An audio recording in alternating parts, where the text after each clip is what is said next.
Halo classmate, bertemu lagi. Kita sekarang akan liputan tentang info jurusan. Jurusan apa yang kita bahas kali ini? Kita akan bahas tentang ilmu politik. Wah, kayaknya berat banget ya. Nah, cuma berat atau enggaknya, saksikan aja sendiri.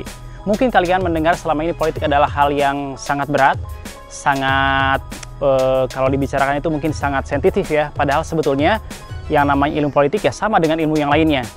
Kita bisa melihatnya dari sisi sains. Nah, apa saja yang ada di dalam ilmu politik itu? Nah, kita akan berbincang-bincang dengan seorang yang sudah berpengalaman di dalam dunia kemahasiswaan yang sekarang ini sedang menempuh studi S2 di Universitas Indonesia, jurusan ilmu politik.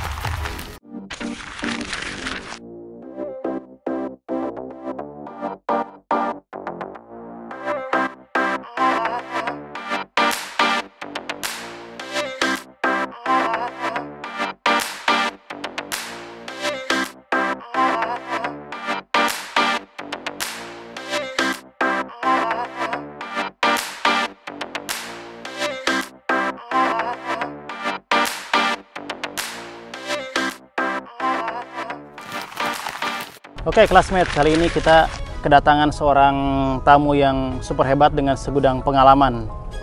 Pengalaman di kampus, pengalaman tentunya di dalam ruang kampus, pengalaman sebagai mahasiswa dan juga sebagai guru juga ya.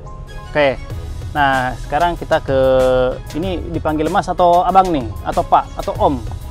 Jangan om pokoknya. Jangan om, jadi apa manggilnya nih? Boleh pak, boleh mas, oke, boleh bang. Boleh pak, mas, bang. Oke ya. Oke, silahkan diperkenalkan diri dulu. Ya, nama saya Hanif Adrian. Saya sekarang sedang menjadi mahasiswa S2 Ilmu Politik FISIP UI, Fakultas Ilmu Sosial Ilmu Politik UI, angkatannya 2021. Latar belakang saya S1 Planologi ITB. Angkatannya nggak usah disebut lah ya, sudah tua banget. Itu angkatan itu satu hal yang sangat sensitif ya, selain daripada IPK itu sensitif. Mungkin kalau buat yang masih mahasiswa, pertanyaan tentang masuk tahun berapa, kapan lulus ya, itu pertanyaan sensitif. IPK-nya berapa, atau mungkin pertanyaan sensitif lainnya adalah punya pacar atau enggak ya. Itu pertanyaan-pertanyaan yang sangat sarah sepertinya ya. Oke. Nah, bicara tentang S2 nih, sebetulnya apa perbedaan antara S1 dengan S2? Pertama, S1 jelas lebih lama ya, karena S1 itu kan transisi karakter dari anak SMA yang seluruhnya dibimbing orang tua dan guru gitu. Baru dia istilahnya, sebenarnya pendidikan kita ya agak menganggap anak-anak itu, anak-anak mahasiswa S1 terutama itu sebenarnya seperti kelas SMA kelas 4, 5, 6, 7 sampai lulus gitu. Dia benar-benar baru mandiri setelah menjelang tugas akhir atau skripsi kalau di ilmu sosial. Tapi kalau S2 memang baru masuk saja sudah ditanya gitu. Apalagi kan S2 di Indonesia masih 2 tahun ya. Kalau luar negeri kan sudah 1 tahun. Sudah ditanya gitu, kamu mau membuat tesis apa, tugas akhir apa? Itu sudah harus dipikirkan. Jadi nggak ada lagi ceritanya kalau sudah masuk S2 nggak mengerti apa tesis yang mau dia buat. Beda sama S1. Kalau S1 baru masuk, nggak mungkin anak S1 masih umur 18-19 tahun dia sudah berpikir tugas akhirnya mau bikin apa. Pasti nggak. Pasti dia ingin bermain-main, pengen berorganisasi atau hanya sekedar nongkrong, atau studi oriented saja demi mendapatkan IPK besar buat jadi pegawai negeri atau jadi pegawai swasta dan lain-lain. Jadi bedanya pertama waktu, kedua tingkat kedewasaan. Anak S1 masih boleh menganggap dirinya kanak-kanak atau remaja labil menuju dewasa. Tapi kalau S2 itu mentalnya udah harus dewasa banget. Oke, jadi mungkin kalau yang S1 kan udah bisa ditebak ya, usianya mungkin berapa. Kebanyakan pasti lulusan SMA ya, masih remaja mungkin. Kalau S2 itu lebih bervariasi ya. Umurnya bisa ada yang nyampe 60-70 dan seterusnya. Mungkin malah banyak yang lebih tua dari dosennya sepertinya ya. Ada yang lebih tua dari dosen, ada yang seumur. Tapi kalau untuk beberapa jurusan kayak ilmu politik itu banyak aktivis mahasiswa. Misalnya dia baru lulus umur 22 atau 23, dia masuk. Kalau di S2 saya itu banyak aktivis, banyak orang politik atau dia pegawai karena ilmu politik ya. pegawai di Komisi Pemilihan Umum, atau dia kepala daerah, misalnya Pak Gubernur Jawa Tengah itu alumni ilmu politik, Pak Ganjar ilmu politik, S2 politik, hanya kepala daerah. Nah mungkin yang kepala daerah itu kalau dulu ya sebelum era COVID banyak yang jadi mahasiswa dan usianya lebih tua dari dosennya. Nah, tadi kan kalau ngomongin tentang lamanya, kalau di Indonesia itu kan S1 normalnya 4 tahun. Ya. Kalau S2 itu kan 2 tahun. 2 tahun. Ya, seperti yang kita tahu kan kalau di luar negeri itu S1 cukup 3 tahun. Ya. Normalnya kan 3 tahun ya. Normal. Dan S2-nya itu 1 tahun. Berarti kalau di kita itu apa faktornya kira-kira nih? Kenapa di kita S1-nya itu lebih lama dari yang di luar negeri dan S2-nya juga seperti itu? Satu mungkin kalau luar negeri ada faktor konsep utang mahasiswa. Jadi mahasiswa itu kan sebenarnya di sana kuliahnya pasti jauh lebih mahal dari kita secara nominal. Yeah. Dan mereka berhutang ke bank, ada istilahnya student loan, pinjaman mahasiswa.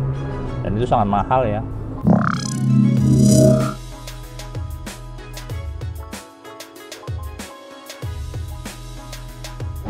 Dan ilmunya, makanya mereka banyak mengejar ilmu-ilmu yang lebih aplikatif gitu, jarang yang teori.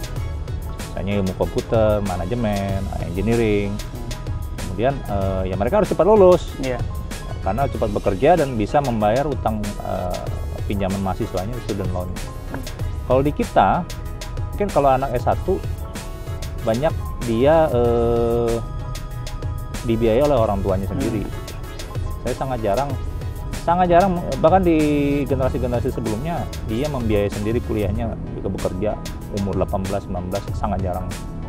Pasti dibiayai orang tuanya. Walaupun orang tuanya ya mungkin dari kelas menengah ke bawah, pasti akan berusaha, dan itu watak orang Indonesia ya. Orang tua akan berkorban habis-habisan untuk membiayai pendidikan. Berbeda dengan di Barat, itu memang umur 17 sudah dianggap dewasa. Bertanggung jawab sendiri dengan finansial, dengan manajemen finansial. S2 juga sama. Biasanya dia dibiayai kantornya, gitu. Karena kan S2 di sini jauh lebih mahal secara biaya ya. Entah dibiayai kantornya, entah dia ngirim beasiswa gitu. Kecuali yang secara kemampuan lebih kaya ya dia pasti membiayai dirinya sendiri. Gitu. Oke. Nah, kira-kira ada faktor lain nggak? Misalnya di Indonesia itu kan sebetulnya kalau nggak kerja atau nggak kuliah kan statusnya sangat mencolok ya, pengangguran. Sekolah nggak, kuliah nggak, kerja nggak, berarti pengangguran. Seenggaknya kalau dia sekolah lebih lama, dia masih punya status mungkin. Kerjanya ngapain? Kuliah. Nah, kira-kira ada faktor itu nggak? Ada faktornya. Kan di kita ini memang masih ini realita ya. Kalau misalnya dia kuliah, statusnya akan lebih meningkat di masyarakatnya. Misalnya, maupun dia dari kota sekalipun, ketika dia balik dan lulus tentunya ya, lulus dari kuliahnya, pasti dia statusnya ya samalah kayak orang pulang naik haji lah. Dia terhormat dengan gelar gitu. Berbeda dengan di Barat, kalau di Barat itu orang memang untuk memperdalam ilmu beneran gitu. Dia karena lebih aplikatif, keterampilan yang dipelajari di kampus memang benar-benar berguna. Walaupun teorinya sebenarnya sama. Dari sekian banyak materi yang dia pelajari paling 10-20% yang dia gunakan. Tapi aplikatif gitu. Nah, kecuali yang mau teori, misalnya saya ilmu politik, sosiologi, atau kalau di yang lebih ke MIPA ya, matematika, fisika. Memang mereka pasti ingin mendalami lebih jauh, misalnya mau jadi dosen, mau jadi ekonom kalau dia ilmu ekonomi, mau jadi akademisi politik kalau misalnya ilmu politik atau sosial. Pasti dia ingin jadi dosen, dia akan mengejar kalau dia cuma lulus S1, S2, S3. Jadi di Indonesia ya pasti masih mengejar status. Sementara kalau luar negeri memang memperdalam keterampilan. Makanya banyak sekali anak-anak SMA di luar negeri itu dia nggak kuliah lagi karena dia sudah merasa keterampilan yang dia miliki setelah lulus SMA itu sudah cukup gitu, untuk sekedar mendapatkan penghidupan, pendapatan. Ya mungkin kalau di sana sebelum mereka kuliah pun udah banyak yang bekerja. Ya. Kalau di kita mungkin bahkan udah lulus S1 pun masih banyak yang tidak bekerja. Itu masalah sosial kita ya. Ya. Oh ya, nanti kalau misalkan kita ngomongin tentang ini nih, proses untuk masuk ke S2, ada perbedaan nggak proses untuk diterima di S2 ini dibandingkan dengan untuk diterima di S1, di seleksi masuknya nih? Kalau kita kan umumnya, karena saya S1-nya Universitas Negeri ya, ITB.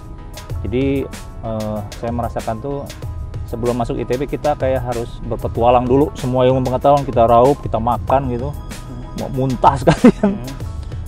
Matematika, fisika, ekonomi kan dulu masih ya, kelas 2 tuh belajar ekonomi, kesenian, semua kita pelajarin.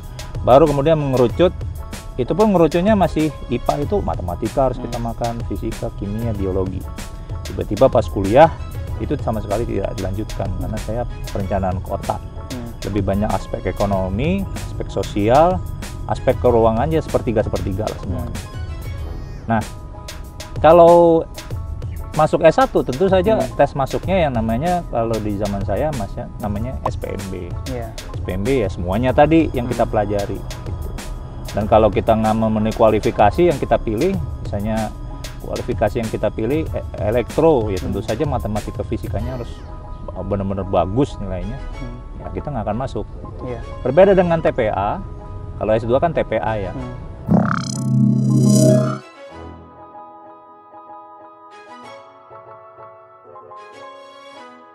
Saya belum bisa menilai, tapi kira-kira TPA itu memang menentukan kita bisa mengikuti pelajaran yang ada di sana. Saya ilmu politik, TPA juga ada matematika yang sulit gitu, lebih sulit dari SPMB, soal yang berpangkat-pangkat gitu. Tapi kalau 1-2 saja bisa jawab, itu masuk fisik politik. Saya waktu itu soalnya ada 10, saya cuma bisa jawab 2. Ternyata masuk, saya kira nggak lolos, ternyata masuk. Oh, pas masuk memang kemampuan analitiknya yang paling penting, karena kan ada ilmu politik dan ilmu-ilmu sosial lainnya kan. Yang penting kita memahami teori, lalu kita uji ke persoalan yang konkret, politik, sosial, antropologi dan lain-lain itu. Kalau mau melakukan analisis mendalam baru memang harus perdalam lagi ilmu statistikanya terutama ya. Buat anak-anak yang mau masuk IPS, perdalam ilmu statistik. Karena ini penting kalau mau melakukan analisis terutama di tugas akhirnya. Gitu. Kalau udah terlalu jauh banget mikirnya pengen tugas akhir tuh analisis gitu, itu harus bagus banget statistikanya. Gitu. Ya, mungkin karena itu berhubungan dengan data ya. Ya. Oh ya, jadi sebetulnya kalau misalnya masalah materinya itu kalau dari sekolah ke S1 itu kan berarti dia, kalau yang jadi sistemnya kan ganti-ganti, kadang dipelajari semuanya. Kalau yang sekarang mungkin ada yang TPS saja. Nah, kalau yang dari anak SMA, lulusan SMA masuk ke S1 itu kan dia, kalau sekarang kan namanya SBMPTN. Jadi ada jalur mandiri, jalur menggunakan nilai rapot, dan jalur tulis, UTBK. Nah, kalau di S2 ini sebetulnya sama nggak sih? Apakah dia ada jalur tulis juga gitu? Atau ada jalur lain misalkan, kayak mungkin jalur prestasi, atau misalkan jalur-jalur yang lain yang dia tidak perlu ikut tes gitu, bisa nggak langsung masuk diterima jadi mahasiswa S2 gitu? Kalau di Indonesia masih ya, harus TPA ya. Harus TPA ya? Harus TPA. Tapi kalau luar negeri bisa gitu, itu di luar negeri bisa. Misalnya yang sering diulang-ulang orang cerita, Bapak Otasin Nababan.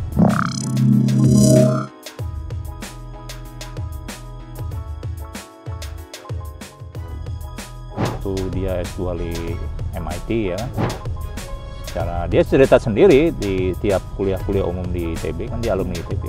Secara nilai dia tidak memungkinkan masuk ke MIT, tapi karena ada rekomendasi, ada dia memiliki kedekatan dengan orang di sana, atau kita nggak tahu lah, itu bisa masuk. Dan kampus-kampus luar tuh menghargai afirmasi, misalnya orang yang memang benar-benar dia memiliki kemampuan, dia otodidak, nggak sekolah formal, tapi orang ini punya kemampuan, itu luar negeri mas. Nah kita S2-nya masih belum seperti itu, benar-benar murni satu jalur TPA. Gitu. Berbeda kalau S1 banyak ya, SIMAK apa sih, kalau di UI SIMAK, UTBK dan macam-macam sekarang. Gitu. Berarti jalur tes gitu ya, berarti ada nilai minimum yang harus dicapai ya? Ya betul, seperti kayak PTPA itu kayak masuk PNS juga TPA kan? Iya. Berarti itu soalnya TPA, jadi secara umum ya, jadi ibaratnya dari jurusan apapun dia asal menguasai bahasa, matematika ya, kemampuan nalar dan logika, dia bisa ya masuk situ. Nah, kalau masalah materi nih, materi kuliahannya, sebenarnya materi kuliah yang S2 itu dengan S1 apa bedanya tuh? pertama kalau S1, karena saya ngeliat ilmu politik ya, dari ilmu politik, ilmu sosial itu saya masih menamakan S1 tuh SMA kelas 4, 5, 6, 7. Jadi masih semua dipelajari, Dari situ ambillah 1 atau 2 teori, jadikan itu skripsi, tugas akhir.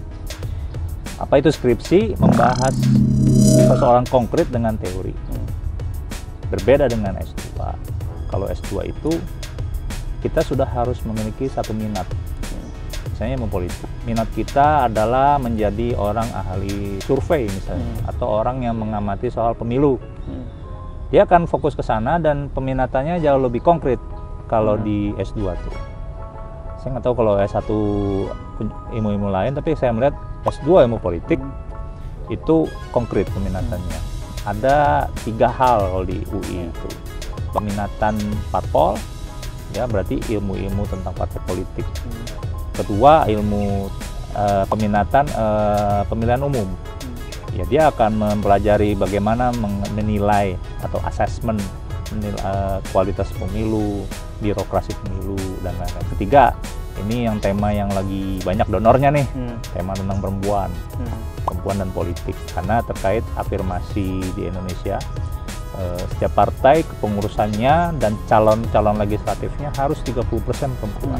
Nah, itu dipelajari dari mulai isunya, kebijakan publik yang terkait perempuan, dan lain-lain.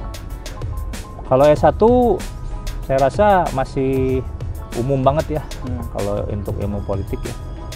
Masih, pokoknya semua pelajarin, bukan ahli semua, memahami semua, nanti untuk lulusnya ya pakai 1 teori.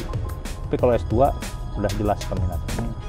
Cuma tergantung mahasiswanya. Kalau mahasiswanya masih senang bertualang, dia akan milih semuanya pasti itu.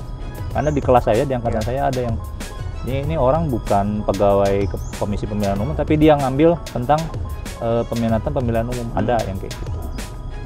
Oke, nah kalau bicara tentang materi atau ilmunya itu sendiri nih, sebetulnya ilmu politik itu tuh ngebahas apa tuh di situ sebetulnya? Ilmu tentang apa nih? Kalau kita bahas tentang politik aja dulu. Ya, politik itu kan orang bilang tentang perebutan kekuasaan. Benar. Orang itu bilang politik itu soal para politisinya. Benar. Tapi politik ya, yang saya pahami, namanya kan kalau politik kita bahasa Inggris, polite itu sopan, santun, beradab. Jadi politik itu ilmu tentang bagaimana kita menjadi beradab tentu dalam, bukan di urusan kita individu, interaksi antar individu, tapi interaksi masyarakat, publik. Jadi politik itu soal publik. Apa yang dibahas yang menjadi kepentingan publik? Tentu saja objek ilmu politik itu ya sayangnya bukan ormas, tapi negara. Negara. Kalau organisasi biasanya orang belajarnya di ilmu sosiologi.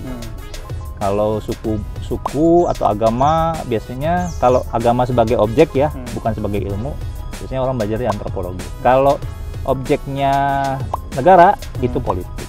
Apa negara? Negara ya ada pemerintah, ada rakyat yang punya kepentingan, ada partai-partai politik. Ya kan rakyat nggak semuanya pengen jadi anggota DPR, nggak semua pengen jadi kepala daerah. Yang pengen jadi anggota DPR atau kepala daerah atau presiden ya orang partai.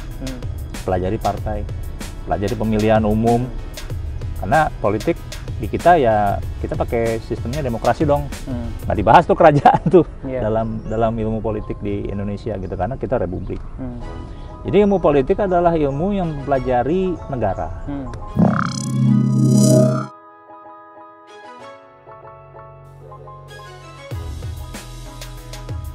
Dan itu memang harus ilmuwan sendiri ya, karena kalau misalnya politik itu sekedar ilmu terapan, kehidupan masyarakat kita atau cara kita berpolitik kan begini-begini saja.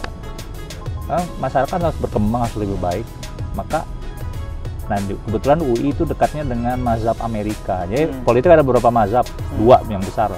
Mazhab Eropa, mazhab Amerika. Mazhab Eropa itu politik terapan aja. Jarang orang ikut ilmu politik misalnya. Pasti orang mainnya hukum atau ekonomi. Kalau politisi-politisinya lawyer atau ekonom. Di Amerika ada jurusan ilmu politik. Biasanya mereka menamakannya Department of Government, Departemen Ilmu Pemerintahan. Nah itu kenapa mereka bikin ilmu politik disiplin sendiri yang berasal dari Amerika itu, karena mereka kan demokrasi. Mereka demokrasi yang mulai dari dulu rusuh banget ya. Kan ada contoh film tentang politik Amerika sebelum zaman sekarang namanya Gangs of New York tuh. Itu terkenal tuh. Rusuh tuh dulu. Orang bisa saling menghabisi demi menjadi anggota Kongres Amerika. Nah, kemudian orang ilmuwan berpikir, ini kalau begini terus kita nggak memikirkan sistematisasi pengetahuan tentang politik itu dengan baik, gini-gini aja. Lahirlah ilmu politik, political science. Nah, itu baru ilmunya lebih sebenarnya muda itu, tahun 50-an ya. 50-an lah itu.